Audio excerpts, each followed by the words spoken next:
Thank you for joining us at the Roundtable. Brought to you by Community Education Arts, a nonprofit organization based in Noblesville, Indiana.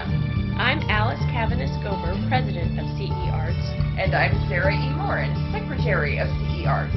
Let's sit down at the Roundtable.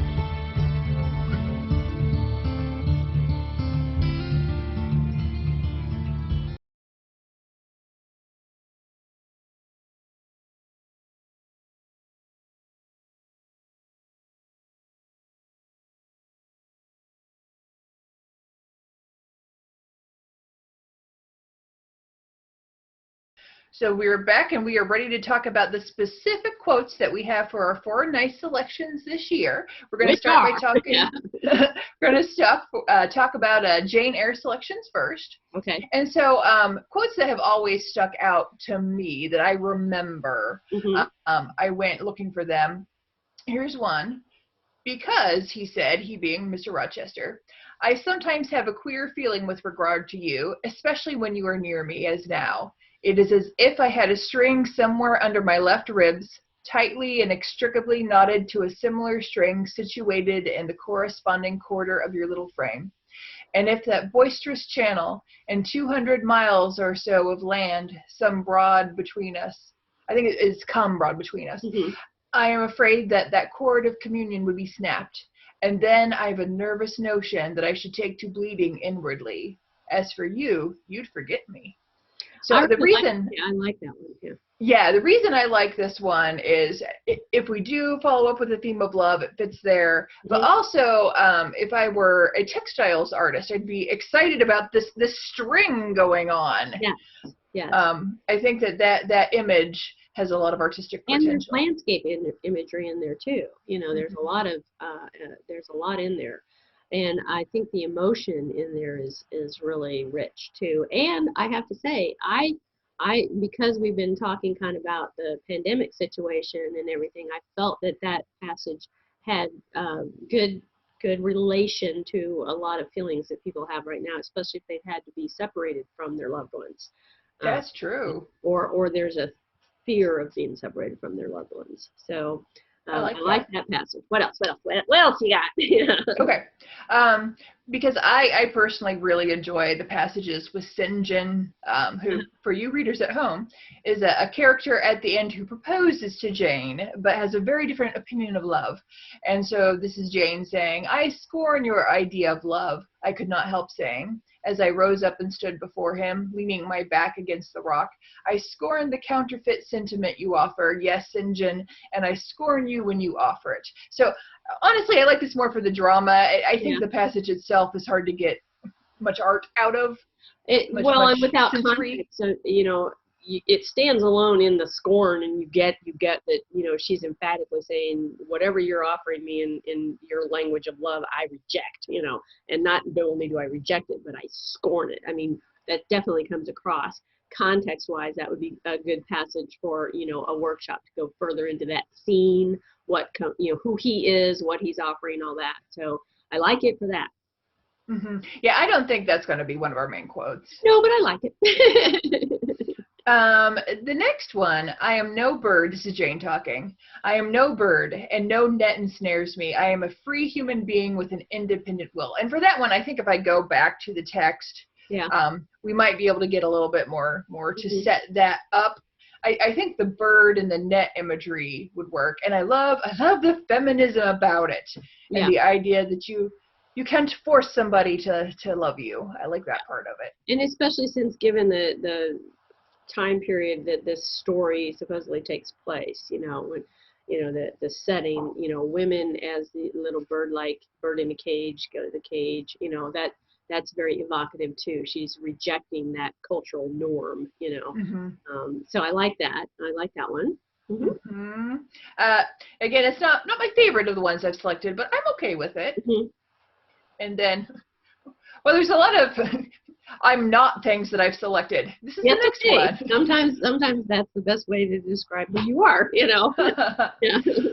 I am not an angel, I asserted, again Jane talking, and I will not be one till I die. I will be myself, Mr. Rochester. You must neither expect nor exact anything celestial of me. for you will not get it any more than I shall get it of you, which I do not at all anticipate. So I like this because this is at a point in their relationship where he has put her on a pedestal, right. and she absolutely rejects that. And so again, I think that if we wind up talking about the nature of love, about, you know, her self-assertion of who she is, Yeah. I like it for that reason. I don't get a lot of images from it, though. But I'll tell you something in relation to, for example, Gone with the Wind, which we'll talk about later.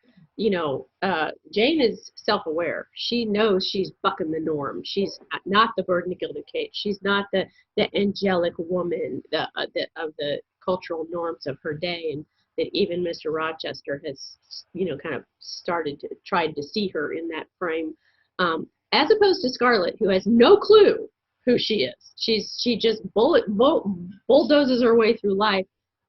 Virtually, lack of self-awareness is like a key component of her character, which makes it a very interesting thematic thing in the story, is that she goes through all these things where she is doing exactly what Jane has just literally said out loud. She's doing all that without knowing she's doing that, you know.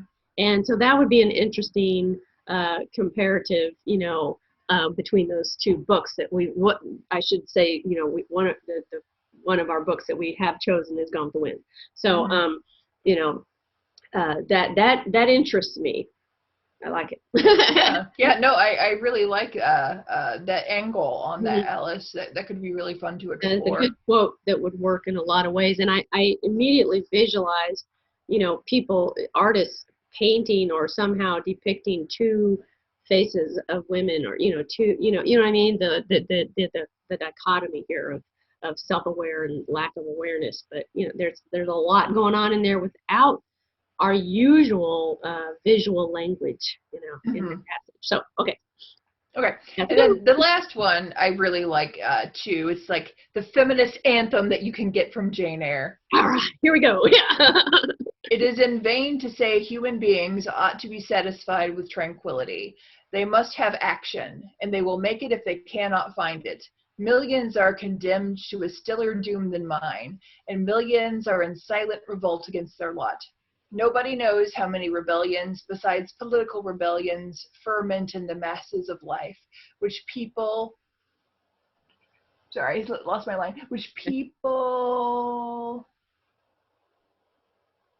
okay, I think I just wrote which people earth. Okay, that's clearly a typo. I'm going to move along. Yeah. Women are supposed to be very calm generally, but women feel just as much as men feel. Feminist anthem. Yeah. They need exercise for their faculties and a field for their efforts as much as their brothers do. They suffer from too rigid a restraint, too absolute a stagnation, precisely as men would suffer. And it is narrow-minded in their more privileged fellow creatures to say that they ought to confine themselves to making puddings and knitting stockings, to playing on the piano and embroidering bags. It is thoughtless to condemn them or to laugh at them, if they seek to do more or learn more than custom has pronounced necessary for their sex. I like that one a lot. I know it's a little bit longer, but I think there's a lot that we could work with on that. And I think all the things I just said about the previous passage in relation to Gone with the Wind still apply, even more so, I think. And I do like the feminist anthem, as you said, you know, shout it loud and proud. She's putting it, you know, in black and white, you know, words for us. I also heard echoes of, again, our current pandemic situation in there. That passage has a lot to do with humans needing activity, humans needing, you know, and I know she's doing especially women need to be seen as equal to men in the action and the, you know, what we do and everything. But I feel like that passage could speak to this period that we're in right now, of trying to come to terms with being less active, you know, with, you know, the challenges of, you know, our culture has, you know, grown from that time period that Jane Eyre is set in. So, you know, even with women are, you know, certainly not completely equal to men, I don't think, in the real world, let's just be honest. But, you know, we're all having to like take a step back from our normal active outside lives. And I think that passage is a stepping stone to that conversation too. I feel like that hits everything, you know. personally, I think that's my favorite passage of the ones that you offered here. Yeah, I would be willing to go ahead and why don't we save the first and the last one? Yeah. Eliminate the other ones, and then as we find ones we like in the other books, then back. We can decide what themes might connect and the best. for those of us out there who are our audience for this discussion, that is often what we do. We'll narrow down. We usually have up to even maybe 10 passages per book once we've chosen our books. So we might be looking at 40 passages total, and we narrow per book. We narrow it down to it's a couple, and then we'll come back and narrow it down again. And so that's our process. So that's our first narrowing down for Jane Eyre. Yay! Yay! Down to 2. Awesome.